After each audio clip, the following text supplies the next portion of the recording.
महाराज जी आपने मतलब पहले भी मेरे को कहा था नाम जप करने को, तो मैं कर रहा था, लेकिन महाराज जी जब भी मतलब कर रहा था मैं नहीं आना, कर रहा हूं। अभी भी कर रहा हूँ, लेकिन मतलब महाराज लेकिन नहीं लगना, जैसे प्राणपन से लगा जाता है। ऐसे थोड़ी मन को परास्त करना कोई खेल है। जब तक वो, जी तो टेंशन होता रहता है जो। कौन सा टेंशन? खाली जगह टेंशन, भरी जगह तो टेंशन कहाँ। जैसे महाराज जी, जैसे मैं मतलब 2 साल से कोटा में तैयारी कर रहा हूँ, अभी मतलब 2 साल से नहीं हुआ, अभी ये तीसरा साल, इस बार भी नहीं होगा तो क्या होगा? कुछ नहीं, वही एक क्षेत्र है। इसका मतलब इसके बाद शरीर छोड़ दे? या ऐसे मूर्खतावत बच्चे तो अपने शरीर का आघात कर लेते हैं। हर एक जगह हम परास्त हो गए तो क्या हमारा जीवन ही नहीं रहा? हम पढ़ाई नहीं पढ़ पाए, हम ग्रेजुएट नहीं हुए तो हमारा जीवन नहीं हुआ। का नहीं महाराज जी, मेरा मतलब है कि नाम तक छूट जाता है, जैसे टेंशन होता है कल एग्जाम है, क्या होगा, ये होगा। टेंशन क्यों लेते हैं यार? समय से पढ़ो और भगवान का स्मरण करो, और आएगा तो पढ़ाई के अंदर ही। बच्चा अगर ब्रह्मचर्य ठीक है और आप नाम जप कर रहे हो, तो एक बार सुना दिया जाए हमको तो हमारे दिमाग में टेप हो जाएगा। स्मृति, ब्रह्मचर्य में वो पवित्र स्थिति है। तभी तो हम कह रहे हैं आज के जो बच्चे हैं ना, ब्रह्मचर्य का नाश करते हैं, स्मृतिहीन हो रहे हैं। अब डर लगता है परीक्षा से, परीक्षा ऐसे फेल हम कैसे हो जाएंगे? अगर हमसे चूक हुई है और हम फेल हो जाते हैं तो बर्दाश्त है, अगली बार हम फिर और पढ़ाई पढ़ेंगे, अगली बार हम और हिम्मत करेंगे। हम भगवान के अंश से हारने वाले नहीं हैं। ये बिल्कुल किसी भी बच्चा के मन में रहना चाहिए। फेल हो गए तो क्या होगा? क्या हो गया? यही जिंदगी है, इतनी जिंदगी है। आप विचार करो, भगवान ज्ञान समुद्र, जब उनसे हम जुड़े हैं तो हर ज्ञान, हर व्यवस्था, कि अगर विद्यार्थी परास्त हो जाता है पढ़ने में तो जीवन नष्ट करने की नहीं सोचना। एक जीवन ऐसा जो जगत में प्रकाशित हो जाएगा। भगवान के आश्रित हो, कोई व्यापार कर लो, हम एक नौकरी कर लेंगे, अपने जीवन को थोड़ी नष्ट करेंगे। हम छोटे से छोटा कार्य कर सकते हैं, और भगवान हमारे साथ है तो बड़ाई उनके हाथ में। वो बड़ा करा दे, जिसको बड़ा बना देते ना भगवान है। मच्छर को ब्रह्मा बना दे, ब्रह्मा को मच्छर बना दे, मूर्ख को विद्वान कर दे, विद्वान को मूर्ख कर दे, एक क्षण की बात है। तो ये भरोसा तो बना रहना चाहिए ना। हर जगह फेल है लेकिन एक जगह पास है। हे भगवान, मैं आपका हूं। वो उठाएंगे, वो आपको प्रकाशित करेंगे। बिल्कुल परास्त होने की बात नहीं है। और दिमाग में प्रसन्नता रखो, जो होगा मंगलमय होगा। भगवान मंगल भवन है, मैं उनकी शरण में हूं। अब हमारा अमंगल नहीं हो सकता, समझ रहे ना? टेंशन किस बात की? टेंशन के टेंशन बन जाओ तो भगवान के दास हो यार। जैसे श्री जी को भी रोज बोलता रहता हूँ, मतलब इस बार हो क्या मतलब इस बार मतलब पास हो जाओ 2 साल से। नहीं, ये भी हम नहीं कहते, ये भी हम नहीं कहते। फिर टेंशन की टेंशन नहीं बनोगे, फिर टेंशन बन जाएगी तुम्हें। कहना नहीं, पढ़ाई पढ़ रहा हूं, नाम जप कर रहा हूं, तुम्हारी गरज हो तो पास कर देना, तुम्हारी गरज हो तो पास कर देना। नहीं, जहां रखोगे जैसे रहोगे वैसे रहूंगा, और आपको पुकारता रहूंगा, आपका स्मरण करता रहूंगा। माया पर विजय प्राप्त हो जाएगी। अपने करने से कितना मुड़ पाएंगे, और वो जब गोद में लेके उड़ेंगे तो बहुत ऊंचाई पे चढ़ जाएंगे। इस पर ध्यान रखना। अपने भगवान के भरोसे उन्नति ही उन्नति। बड़ा प्रसंग, बड़ा उदाहरण युक्त है। एक राजा केरल के थे, उनका नाम धर्मात्मा था, धर्म के पूर्ण रक्षक।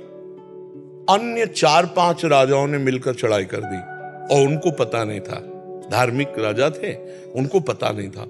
और उनके संतान हुई थी, उस संतान का नाम रखा गया था चंद्रहास। पूरे राज्य में आनंद छाया हुआ था, आक्रमण चारों तरफ से हो गया, और भगवान का भजन करने वाले थे। अब पराजित तो होना ही पड़ेगा, क्योंकि चारों तरफ से बैरी राजा हैं, और पहले से सूचना होती तो तैयारी होती। अचानक आक्रमण, मारे गए, वो राजा मारे गए। अब रानी ने देखा कि पूरे महल पर आक्रमणकारी आ गए, तो दासी से पैर पकड़ा और कहा, तू ही बचा सकती है मेरे बेटे को, भगवान तुझे सामर्थ्य दे। और महल में काट मार मचाए हुए थे, कोई भी वंश का नहीं बचना चाहिए। दासी ने बहुत प्रवीणता की, और टोकरी में जिसमें दोना पत्तल डाले जाते हैं, ऐसे डालकर नीचे बालक चंद्रहास, और निकली। सैनिकों का क्या है, तो ऊपर से ऐसे दिखाया गया दोना पत्तल ऐसे। उनका निकलने दो, ये तो दासी है। राज परिवार का कोई नहीं बचना चाहिए। सब रानी, सब पूरा परिवार मार डाला। वो भाग करके दूसरे राज्य में पहुंची। बहुत प्रवीण थी, दासियां बहुत प्रवीण होती हैं। तो धृष्ट बुद्धि नाम के जो उस राज्य के मंत्री थे, उनकी शरण में गए, उसको राजकुमार बचाना था। तो उसने स्पष्ट कहा, मैं केरल के राजा की दासी हूं और ये मेरा पुत्र है। मैं हर कार्य में प्रवीण हूं, आप चाहे जिस दास्ता में रख लें, उस मेरे राज्य में सब विध्वंस हो गया। ये नहीं बताया कि राजकुमार है, मेरा पुत्र है और मैं इसकी रक्षा करना चाहती हूं आपकी शरण में रहकर। उन्होंने कुछ परीक्षाएं ली तो दासी कला में तो प्रवीण थी, उससे दासी बना के रख लिया और वो बालक राजमंत्री के घर में। भगवान जिसकी रक्षा करते हैं, ध्यान से सुनते रहो, भगवान किस हालत में पहुंचा दिया कि बिल्कुल मिटिया मिट। अब देखो उनकी उन्नति। अब एक दिन दृष्ट बुद्धि की पुत्री थी, उसका नाम था विषया। वो उसका जन्मदिन उत्सव मना रहे थे, तो बड़े बड़े विद्वान सब आए हुए थे। तो पुत्री का हाथ दिखाया तो विद्वानों ने ऐसे रेखा देखी और लड़के को देखा खेलते हुए, चंद्रहास जी को। तो उनका इसका पति तो ये होगा। तो एकदम अपमान लगा ना, राज्य मंत्री और उस दासी पुत्र। तो उस समय तो कुछ नहीं बोला, जो सब सभा गई सो जल्लाद बुलाए और कहा इसको काट के फेंक दो जंगल में जाके। अब दासी की क्या चाल, अब वहां दासी को पता भी नहीं चल पाया, चंद्रहास जी को गायब कर दिया। अब चंद्रहास जी को जंगल में ले गए। अब उनको देवर्षि नारद जी ने जब यहां दासी पुत्र बनकर के रह रहे थे तो एक छोटा सा शालिग्राम दिया था, कहा था मुख में रखे रहना, चरणामृत पान करते रहना और कृष्ण कृष्ण कृष्ण ऐसा बोलते रहना। जो भगवान का भजन करने वाले पिता थे, उसी के प्रभाव से देवर्षि नारद जी ने चंद्रहास जी को नाम का उपदेश किया। जब वो जल्लाद जंगल में ले गए, बोले बेटा तुम्हें पता हम क्यों लाए? तो उनका हमें तो पता नहीं। तो उनका तुम्हें मारने लाए हैं, मंत्री का आदेश है। तो उनका हमने कोई गलती की है क्या? तो उनका नहीं, उनका आदेश है और हम जल्लाद हैं, हमारे दया है नहीं।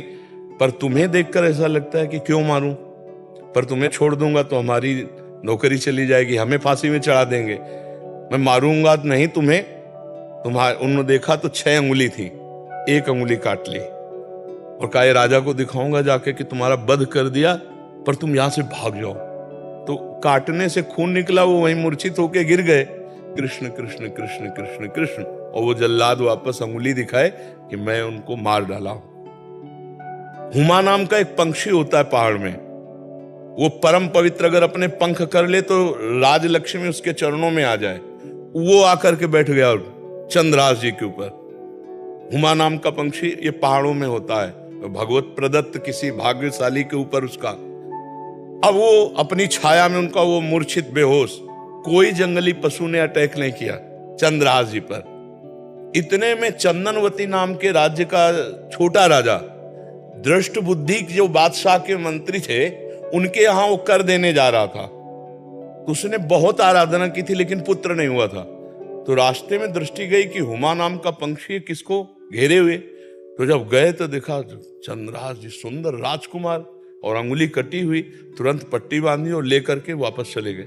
वहां नहीं गए कर देने, बड़ा उल्लास मनाया कि भगवान ने तो, हमने इतनी आराधना की, हमारे पुत्र नहीं हुआ लेकिन भगवान ने पुत्र दिया, मैं इसे राजकुमार पदवी देता हूं। छोटा राजा अपने राज्य का राजकुमार बना करके पालन पोषण किया और 10 वर्ष हो गए। वो कर देने नहीं गया बादशाह के यहां। तो बादशाह ने दृष्ट बुद्धि से कहा चंदनवती नगर का राजा कर देने नहीं आया, जाओ यदि वहां सम्मान पूर्वक कर दे तो ठीक है, नहीं उनका विनाश कर दो। मंत्री पूरे परिकर सहित आक्रमण किया। तो चंदनवती राजा का ऐसा वैभव था कि जब से चंद्रहास जी उनके यहाँ राजकुमार बने, उनको डर ही नहीं था, क्योंकि चंद्रहास जी भगवान का भजन करने वाले। तो दृष्ट बुद्धि नजदीक आया और कहा कर दे दो, नहीं तो युद्ध करो। तो उनका वैसे युद्ध की जरूरत नहीं, पर हम तुम्हें कर नहीं देंगे, हम समर्थ राजा है। चंद्रहास जी ने इशारा किया कि विरोध नहीं। चंद्रहास जी ने कहा कि हम स्वयं कर देने के लिए तैयार हैं, आप शांत रहिए। उसकी दृष्टि में दृष्टि मिली तो उसने ये वही बालक है, क्योंकि नेत्र इसके वही है जो उनके घर में रहा था दासी पुत्र बल करके। तो चंदनवती के नरेश से कहा कि तुमने इस बालक को कहां पाया? तो उन्होंने पूरी बात सुनाई। तो उन्होंने कहा अरे फिर तो जो प्रारब्ध है वो होके रहेगा, ये मेरी बेटी का दूल्हा, अरे इसको मैं दूल्हा नहीं बनने दूंगा। उसने कहा मैं कर माफ करता हूं, केवल तुम एक बार बादशाह के सामने जाओ, पहले तुम नगर में जाओगे हमारे घर, वहां तुम्हारा स्वागत होगा और इसके बाद तुम बादशाह के पास जाओगे। का स्वीकार है। राजा को मना लिया चंदनवती नरेश को कि महाराज आप चिंता मत कीजिए। और पहले था कि अगर पत्र लिख दिया जाए तो जिसके लिए लिखा जाता था धर्म कहता था बीच में खोल के नहीं पढ़ना, उन्हीं के वध के लिए उन्हीं को पत्र लिखा। और उनके जो बेटे थे उनको लिखा कि बेटा ये पुरुष जिसको मैं भेज रहा हूं जाते ही विष दे दिया जाए, जाते ही भोजन में विष, हलाहल तुरंत मर जाना चाहिए। तो उन्होंने ऐसे खोस लिया मुकुट के साइड में और गए। भगवान की इच्छा उस दिन उपवन में उन्होंने अपना घोड़ा रोका कि थोड़ी देर बाद चले जाएंगे उपवन में। और उपवन था वो राजकुमारियों का, और उसमें आई थी उनकी बेटी जिसका नाम था विषया। खेल खेल में देखा कि कोई राजकुमार ऐसे विश्राम कर रहा है मेरे राज्य में। नजदीक गई, चिट्ठी देखी, चिट्ठी निकाली, खोली, लिखा था कि जाते ही विषया विष दे देना, जाते ही विष दे देना। पिताजी की बुद्धि खराब हो गई, इतना सुंदर राजकुमार इसको विष दे देंगी। उसका नाम विषया था, तो विष के आगे केवल या बनानी थी, तो काजर की रेख से जो दूब का ऐसे लेके वैसे काजर करके या बना दिया विषया। जाते कुछ बिना बेचारे जाते ही विषया दे दें, और बस कोस दिया, चली गई। देखो भगवान का विधा। अब वो जब जगे तो वहां गए तो जो दृष्ट बुद्धि का पुत्र था बड़ा धर्मात्मा था, उसने आदर सत्कार, उनका पिताजी ने आपके पत्र दिया। जो पत्र देखा तो उन्होंने कहा पंडितों को बुलाओ, तुरंत ब्याह करो। पिताजी का आदेश, जाते ही विषया दे देना। अब बेटी से ब्याह हो गया, 2-4 दिन हुए, कोई सूचना नहीं पहुंची। तो दृष्ट बुद्धि ने कहा मामला क्या है। वो जब लौट के आए तो बड़ा पूरा नगर सजा था, उत्सव हुआ। उनका क्या उत्सव? बोले आपकी बेटी का ब्याह हो गया। किससे? बोले आपने राजकुमार भेजा था। अब उनको समझ में आया कि प्रारब्ध इतना बलवान होता है। जब घर के अंदर गए तो देखा बेटी, और तो उसने कहा तुम्हें जिंदा तो नहीं रहने दूंगा। मन में सोचा चाहे बेटी भी दवा रहे। 4 जल्लादों को बुलाया और कहा देवी के मंदिर में जाओ। और उसे कहा बेटा अब तो दामाद हो गए हो तुम, पहला पूजन हमारे यहाँ देवी का होता है, अकेले जाया जाता है। उनको भय तो था नहीं, भगवान के तो भक्त थे। बोले आप पूजन करके आओ, बहुत प्रसन्नता हुई कि आप जैसा दामाद। और अंदर से जल रहा था, और उधर 4 जल्लाद लगा दिए देवी के मंदिर में। अभी अकेले देवी के मंदिर में, और इधर जो बादशाह था, बादशाह से पंडित लोग विचार के कह रहे कि इस समय यदि आप राजगद्दी पर बैठेंगे तो अकाल पड़ जाएगा, आपका विनाश हो जाएगा। इस समय कोई दूसरा तत्कालीन राजा होना चाहिए, कुछ क्षण के लिए ही चाहे। तो उनका कौन हो सकता है? तो वहां दृष्ट बुद्धि के जो बेटे थे वो वहां किसी कार्य से, उन्होंने कहा हमारे जीजा ऐसे हैं बड़े तेजस्वी प्रतापवान, आप देखेंगे। तो उनका इसी समय लाओ। तो वो दौड़े, पूछा कि कहाँ है? बोले देवी पूजन करने के, बाहर से ही पता चला। वो दौड़ के गए और बोले देवी पूजा हम कर लेंगे, तुम जाओ, बादशाह बुला रहा है। अब ये जो मंदिर पहुंचे सो काट के फेंक दिए गए, और वो बादशाह के पास गए। बादशाह ने तत्काल ताज रख दिया। दृष्ट बुद्धि को बुलाया कि नए राजा के स्वागत के लिए आप आइए। अब वो तो बादशाह है, सामने जो ही पहुंचे तो दृष्ट बुद्धि कांप गए। इशारे से पूछा कि हमारे पुत्र कहां है? बोले देवी पूजन। अरे बोले वो तो मार डाला गया होगा, पता लगा तो मार डाला गया। तब वो जाको राखे साइया मार सके न कोई, बादशाह बना ना। अगर भगवान रक्षक, भगवान जिताने वाले तो कोई परास्त नहीं कर सकता। हर विधान उल्टा होता चला जाता है। और अगर भगवान से विमुख हो तो चाहे जितनी उन्नति हो उसका परिणाम कुछ नहीं होगा, या हम मर जाएंगे, सब छूट जाएगा। नाम भगवान का, वास्त्र भगवान का, वो उठाते हैं तो उठाते चले जाते हैं ना। तो कभी भी डिस्टर्ब नहीं होना चाहिए। ये बात कभी नहीं लानी चाहिए कि मैं शरीर छोड़ दूं किसी भी विषय में, हार जाए या किसानी में कोई व्यवधान या पढ़ाई में। अरे हम फिर जीतेंगे यार, संघर्ष ही जीवन है। उसके लिए थोड़ी है कि जीवन ही नष्ट कर दो।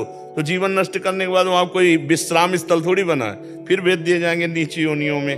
क्या क्या कष्ट होता है। आप देखो ना, ये मुर्गा मुर्गी बकरा बकरा जीवात्मा तो लोग कैसे जिंदा भूंज रहे हैं। कितना दया खत्म हो चुकी है, जिंदा भूंज रहे हैं, खा रहे हैं, शरीर बढ़ा रहे हैं, मरेंगे, नरक जाएंगे।